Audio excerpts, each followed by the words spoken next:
জেলা প্রশাসনের আয়োজনে নরসিংদীতে গতকাল শেষ হলো দিনব্যাপী নবান্ন উৎসব। উৎসবকে ঘিরে সদর উপজেলা পরিষদ প্রাঙ্গণ পরিণত হয়েছিল নবীন প্রবীণের মিলন মেলায়। নরসিংদী থেকে বদরুল আমিন চৌধুরীর রিপোর্ট। বাঙালির চিরায়ত ঐতিহ্যকে ধরে রাখতে নরসিংদী জেলা প্রশাসন সদর উপজেলা প্রাঙ্গণে আয়োজন করে নবান্ন উৎসবের। নানা রকম পিঠাপুলি, দেশীয় খেলা ও সাংস্কৃতিক অনুষ্ঠানমালা উৎসব প্রাঙ্গণকে পরিণত করে সব শ্রেণী পেশার মানুষের মিলন মেলায়।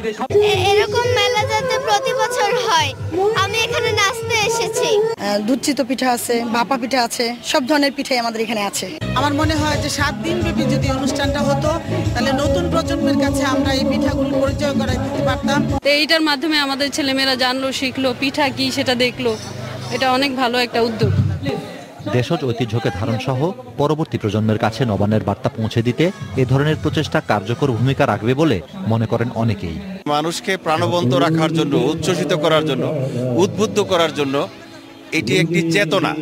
এই চেতনাটি দলমত, বর্ণ, গোত্র সকলে বাঙালি মিলে এটিকে ধারণ করা উচিত। ভবিষ্যতেও এ ধরনের আয়োজন অব্যাহত থাকবে বলে জানালেন জেলা প্রশাসক।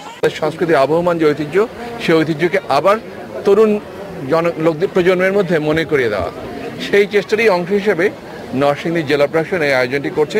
আমাদের সঙ্গে জেলা পুলিশ সম্পৃক্ত আছেন, সম্মানিত পুলিশ সুপার আছেন, তারা আইন শৃঙ্খলা দিচ্ছেন। এটি আমাদের প্রথম আয়োজন।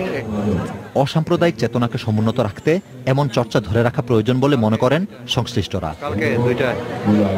বদরুল আমিন চৌধুরী, মাছরাঙা সংবাদ, নরসিংদী।